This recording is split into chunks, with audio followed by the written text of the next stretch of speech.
वज़ाइफ के लिए वज़ाइफ सालिहीन ऑफिशियल को सब्सक्राइब करें।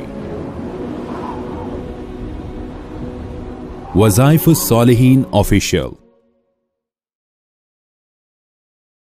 बिस्मिल्लाहिर्रहमानिर्रहीम। अक्सर इंसान ये चाहता है कि मुझे ऐसा मुख्तसर सा वजीफ़ा मिले कि मैं अगर उसको चलते फिरते पढ़ूं और अपनी ज़बान पे जारी और सारी रखूं तो अल्लाह तबारक व तआला की रहमत में मुतवज्जे हो और रिस्क भी वसाअत से हासिल हो और इज़्ज़त और मर्तबा भी मुझे इंसानों में अता हो। तो ये बहुत अल्लाह रब्बुल इज़्ज़त की जो सिफाती नाम है उनके अंदर एक तासीर है। और अल्लाह के सिफाती नाम अल्लाह ने इतने पुरकशिश बनाए हैं कि इनके अगर मानी पे गौर किया जाए तो अल्लाह तबारक व ताला कुरान हकीम के अंदर अपने सिफाती नाम को मुख्तलिफ जगह पे बयान फरमाते हैं और अपनी शान को, अपनी कुदरत को बयान करते हैं। उसके साथ अल्लाह तबारक व ताला के सिफाती नाम में 3 नाम ऐसे हैं जिनको अल्लाह रब्बुल इज़्ज़त ने बड़ा खास तौर पे कुरान हकीम में कुछ जगहों पे बयान किया है। एक अल्लाह का नाम है अहद। ये अल्लाह ने अपनी जात के साथ जोड़ा कि अल्लाह रब्बुल इज़्ज़त बिल्कुल यकता है, तन्हा है। अल्लाह रब्बुल इज़्ज़त जो है बिल्कुल तन्हा है। कोई दुनिया में मखलूक ऐसी नहीं जो अकेली जिंदगी गुजार सके सुकून के साथ। अल्लाह ने हर एक का जोड़ा बनाया और अल्लाह ने खुद फरमाया कि मैंने जोड़े बनाए हैं। लेकिन अल्लाह ने अपनी जात के साथ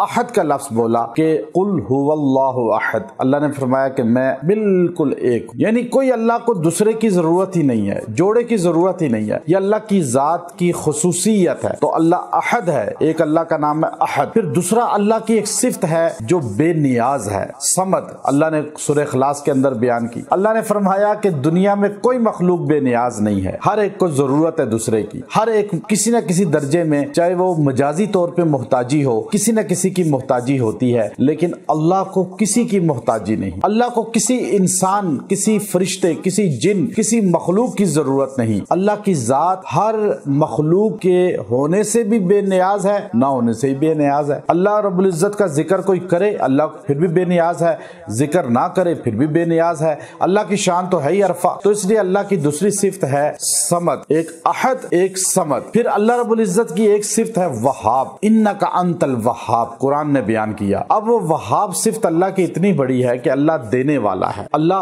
अता करने वाला है और अल्लाह पसंद करता है कि लोग उससे मांगे, मखलूक उससे मांगे और वो दे।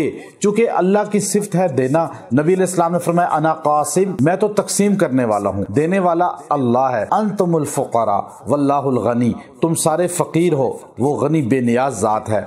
तो अल्लाह तबारक व तआला देने वाला है। अल्लाह को मांगने से खुशी होती है। मखलूक के सामने हाथ फैलाएं, सवाल करें, वो नाराज होते हैं। अल्लाह रब्बुल इज़्ज़त खुश होते हैं। तो अल्लाह के ये 3 नाम हैं, अहद, समद, वहाब। आप इन 3 नाम को कसरत से चलते फिरते पढ़ें, बगैर गिनती के पढ़ लें। गिनती के साथ पढ़ना चाहें तो रोजाना 300 मरतबा इसको पढ़ें। और अगर बगैर गिनती के चलते फिरते पढ़ते रहें, या अहद, या समद, या वहाब, या अहद, या समद, या वहाब, आप इसको कसरत से पढ़ें। एक अल्लाह आपको जो है मखलूक की मोहताजी से बेनियाज कर दे। दूसरी बात, अल्लाह तबारक व तआला आपको किसी के आगे हाथ नहीं फैलने देगा, किसी के सामने जलील रुस्वा नहीं होने देगा। और तीसरा, अल्लाह आपको आपकी शान हैसियत के मुताबिक जरूरियात जिंदगी पूरी करेगा और आपको हर चीज अता करेगा और इंशाअल्लाह खुशहाली आपके साथ रहेगी। व आखिरु दावाना अनिल हम्दुलिल्लाहि रब्बिल आलमीन।